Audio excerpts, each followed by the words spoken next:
The Supreme Sign, The Seventh Ray, by Said Nursi. Observations of a Traveler, Questioning the Universe. Part 16. Our traveler then witnessed the following third truth in the third stopping place. The third truth, the truth of disposing and administering. That is, to administer with complete order and equilibrium both the awesome and swift-moving heavenly bodies and imperious interfering elements, and the needy, weak denizens of earth, to cause them to aid each other, to administer them jointly with each other, to take all necessary measures concerning them, and to make this vast world like a perfect kingdom, a magnificent city, a well-adorned palace.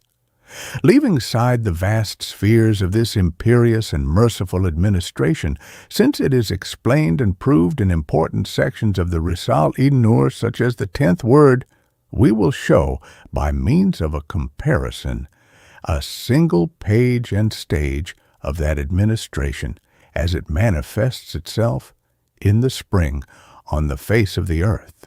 Let us suppose, for example, that some wondrous world conqueror assembled an army from 400,000 different groups and nationalities, and supplied the clothes and weapons, the instructions and dismissals and salaries of every group and nationality, separately and variously, without any defect or shortcoming, without error or mistake, at the proper time, without any delay or confusion, with the utmost regularity and in most perfect form. No cause other than the extraordinary power of that wondrous commander could stretch out his hand to attempt that vast, complex, subtle, balanced, multitudinous, and just administration. Were it to stretch out its hand, it would destroy the equilibrium and cause confusion. So too we see with our own eyes that an unseen hand creates and administers every spring a magnificent army composed of 400,000 different species.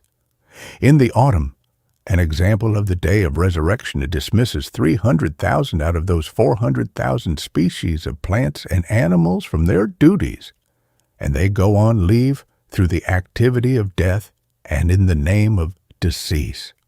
In spring, a sample of the gathering that follows resurrection, it constructs 300,000 examples of raising from the dead in the space of a few weeks with the utmost order and discipline. In the case of the tree, 4 such resurrections take place with respect to the tree itself, its leaves, its flowers, and its fruits. After showing spring to our eyes exactly like the preceding one, it gives each species and group in that army of glory that contains 400,000 different species, its appropriate sustenance and provision, its defensive weapons and distinctive garments, its orders and dismissals, and all the tools and instruments it needs with the utmost order and regularity, without error or slip, without confusion or omission, in unexpected fashion and at the proper time. It thus proves its unity, oneness, uniqueness, and infinite power and boundless mercy within perfection of dominicality, sovereignty, and wisdom, and writes with the pen of divine determining this proclamation of divine unity on the face of the earth, on the page of every spring. After reading only a single page of this proclamation of one spring, our traveler said to himself, "The torment of hellfire is pure justice for those who commit the error of denying resurrection, for such denial would be to refute the numerous promises and to deny the power of one powerful and compelling, a wrathful one of glory, who has promised and assured all of his prophets thousands of times and set forth in thousands of verses of the Quran explicitly and by way of allusion that he will bring about a resurrection and gathering far easier for him than the thousands of miraculous gatherings that occur every spring, each more wondrous than the supreme gathering. His soul responded, "We believe in what you say, the fourth truth, which forms the 33rd degree, the truth of compassionateness and bestowal of provision. That is, the giving over the whole face of the globe, within the earth, in the air above it, and the ocean around it, to all animate beings, especially those endowed with spirit, and among them especially the impotent, the weak, and the young, all of their necessary sustenance, material and immaterial, in the most solicitous manner, deriving it from dry and rude soil, from solid bone-like dry pieces of wood, and in the case of the most delicate of all forms of sustenance, from between blood and urine, at the proper time, in orderly fashion, without any omission or confusion, in front of our eyes, by an unseen hand." Yes, the verse, "God is the provider, the firm possessor of strength," Quran 51:58, restricts to God the task of sustaining and providing, and the verse, "There is no moving thing on earth but depends on God for its sustenance. He knows its resting place and storage place. All is in a book perspicuous," Quran 11:6, provides a dominical guarantee and pledge to furnish provision for all men and animals. Similarly, the verse, "The beasts do not carry their sustenance. God sustains them and you, and He is all-hearing, all-knowing," Quran 29:60, establishes and proclaims that it is God who guarantees and provides for all impotent, powerless, weak, and wretched creatures that are unable to secure their own sustenance in an unexpected fashion, indeed, from the unseen or even out of nothing. It is He, for example, who provides for insects on the ocean bed and their young. This proclamation is directed in particular to those men who worship causes and are unaware that it is He who bestows provision from behind the veil of causality. Numerous other verses of the Quran and innumerable pieces of cosmic evidence unanimously demonstrate that it is the compassionateness of a single glorious provider that nurtures all animate beings. Now the trees require a certain form of sustenance, but have neither power nor will. They remain therefore in their places, trusting in God, and their provision comes hastening to them. So, too, the sustenance of infants flows to their mouths from wondrous small pumps, aided by the solicitude and tenderness of their mothers. Then, when the infants acquire a little power and will, the milk ceases. These various instances clearly prove that licit sustenance is not proportionate to will and power, but comes in relation to weakness and impotence which induce trust in God. Will, power, and cleverness frequently incite greed, which is a source of loss and often push certain learned men toward a form of beggary, whereas, by contrast, the trusting weakness of the boorish, crude, and common man may cause him to attain riches. The proverb, "How many a learned man has striven in vain, and how many an ignoramus gained rich provision," establishes that licit provision is not won by power and will, but by a mercy that finds working and striving acceptable. It is bestowed by a tenderness that takes pity on need. Now, provision and sustenance is of two kinds. The first is true and natural provision that is required for life. This is guaranteed by the sustainer. It is indeed so regular and well ordered that this natural provision, stored in the body in the form of fat and other things, is enough to ensure survival for at least 20 days, even if nothing is eaten. Those who apparently die of hunger before the 20 or 30 days are up and before the provision stored up in their body is exhausted, die in reality not from a lack of provision, but from a disease arising from lack of caution and the disturbance of fixed habit. The second form of provision, metaphorical and artificial provision, arising due to addiction from habit, wastefulness, and misuse, but acquiring the appearance of necessity. This form is not guaranteed by the sustainer, but depends on his generosity. Sometimes he may give it, sometimes he may not give it. With respect to this second form of provision and sustenance, happy is he who regards his frugality, a source of happiness and pleasure, contentment and licit striving, as a form of worship and active prayer for sustenance. He accepts God's bounty gratefully and appreciatively and passes his life in happy fashion.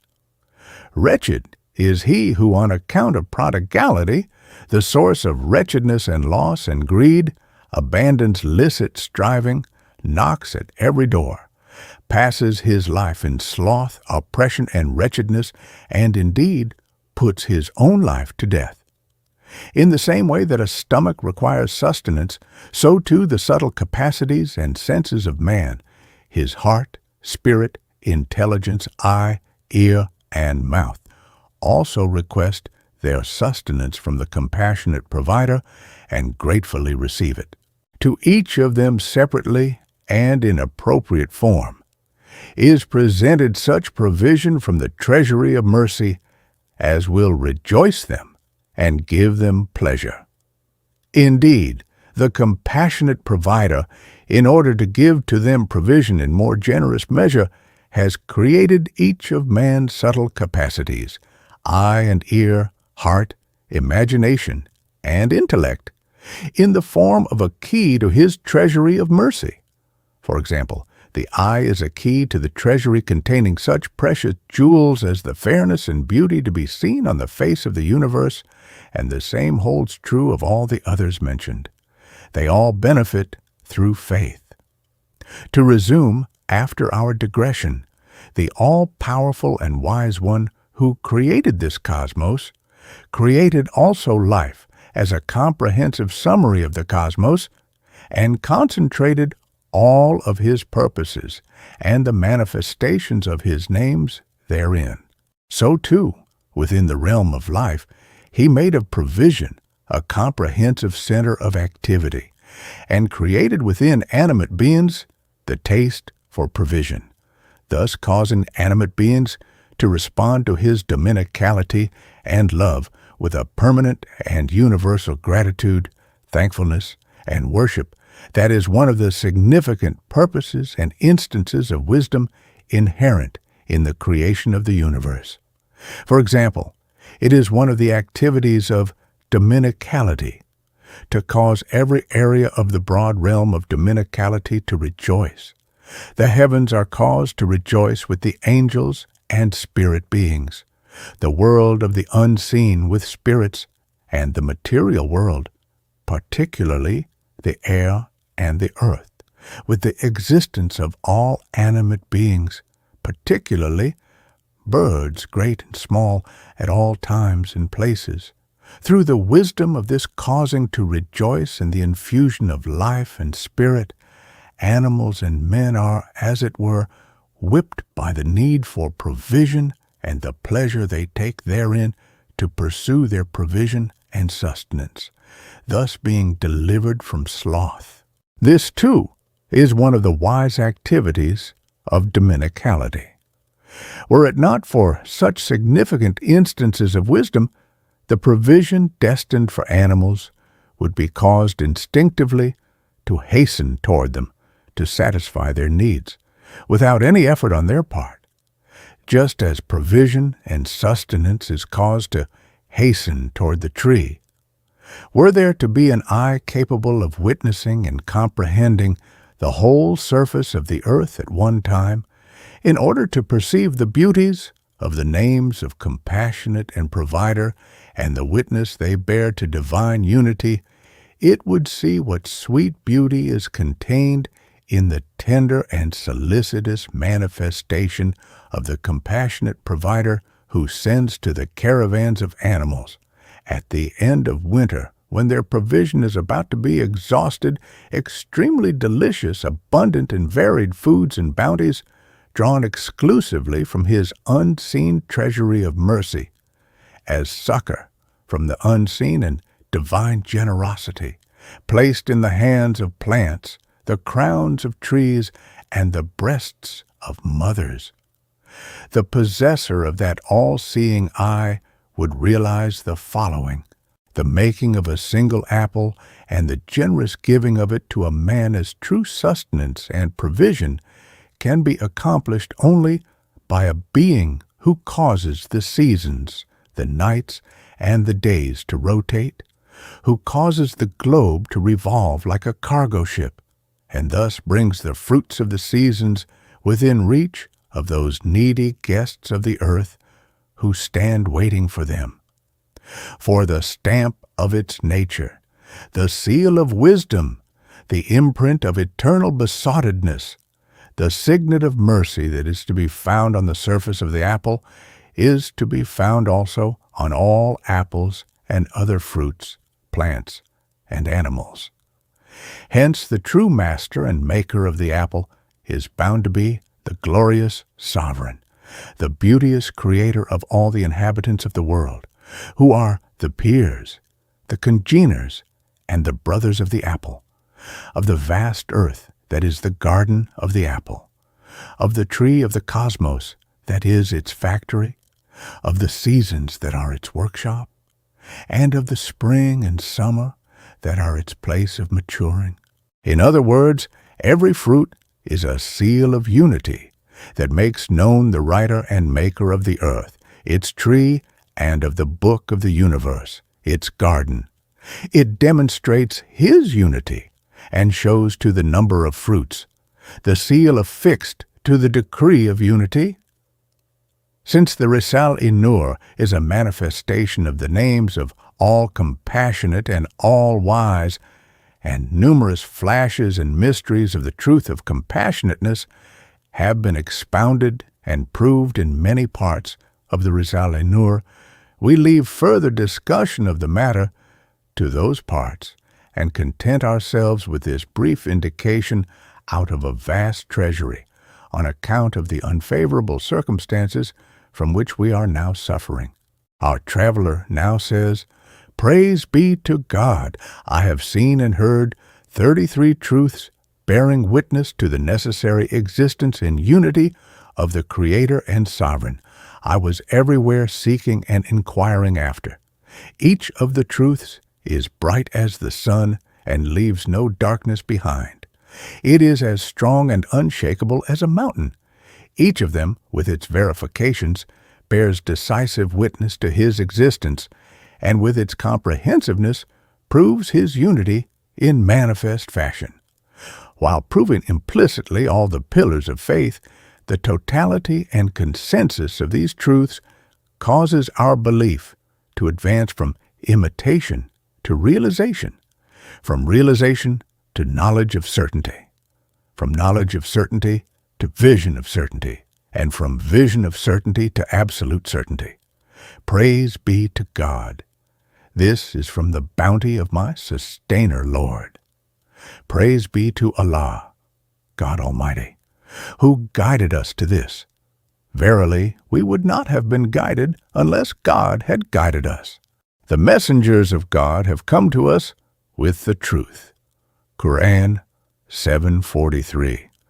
In extremely brief allusion to the lights of belief derived by our inquisitive traveler from the 4 sublime truths he witnessed at the 3rd stopping place, it was said in the 2nd chapter of the 1st station concerning the truths of the 3rd stopping place: "There is no God other than God Almighty, Allah, the One, the Unique, to whose unity in necessary existence points the witnessing of the sublimity, of the comprehensiveness, of the truth of opening, through the unfolding of different forms of 400,000 species of living beings, perfect and without defect, according to the testimony of biology and botany, the witnessing of the sublimity, of the comprehensiveness, of the truth of mercifulness, all-embracing and regular, without any deficiency as the eye can see,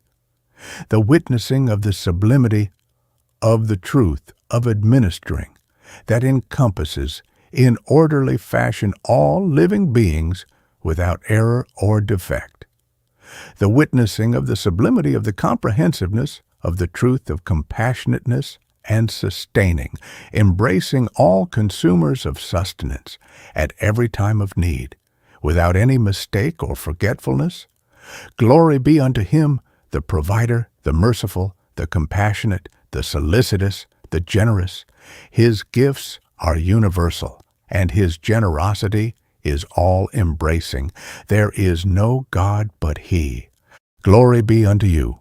We have no knowledge, save that which you have taught us. Indeed, you are all-knowing, all-wise. Quran 2:32. O, our Sustainer Lord!